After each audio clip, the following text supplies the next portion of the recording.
Fotografitë e realizuara në Shqipëri në vitin 1921 nga akademiku dhe antropologu zvicerian Eugen Pinart kanë sjellë për publikun korçar një ekspozitë të veçantë të çelur në Galerinë e Arteve Digjitale.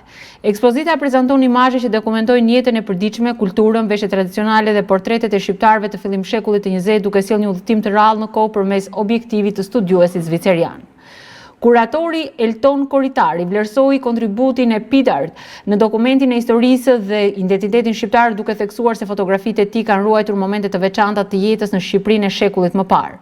Ai solli në vëmendje dhe lidhjen e studiuesit me vendin tonë si dhe rolin e tij në themelin e kryqit të kuq shqiptar. Atëherë, kjo ekspozitë ka të bëjë me një antropolog dhe shkencëtar shumë të rëndësishëm për kulturën shqiptare, i cili ndër të tjera ka themeluar kryqin e kuq shqiptar, ka themeluar fushatat e para të ndihmave, ka qenë një ambasador i jashtëzakonshëm i Shqipërisë në Zvicër dhe në botë, por ne kemi trajtuar ndryshe, kemi trajtuar si një artist, sepse gjatë vizitës tij në vitin 1921, vizita e tij e dytë, ai mori me vete një aparat fotografik dhe bëri një reportazh të mrekullueshëm ndër të tjera edhe në qytetin e Korçës. Jo, fotot janë të shkruar në të gjithë Shqipërinë, në të drejtën, po në Korçë ne kemi një material të mjaftueshëm, kemi Korçën, kemi Trenin, kemi Prespën, kemi Malsinë e Korçës, pra ka një material relativisht të konsiderueshëm edhe nga Korça.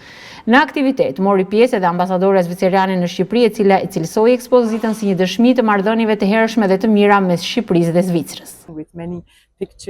Ekspozita ka sjellë foto të 100 viteve më parë të një njeriu shumë interesant në Zvicër. Ai ishte antropolog, ishte ambasador, historian. Ai e donte Shqipërinë, ndihmoi shumë vendin tuaj. Kjo tregon se ne lidhemi vite më parë bashkë, i duam vendet tona dhe kemi marrëdhënie të mrekullueshme.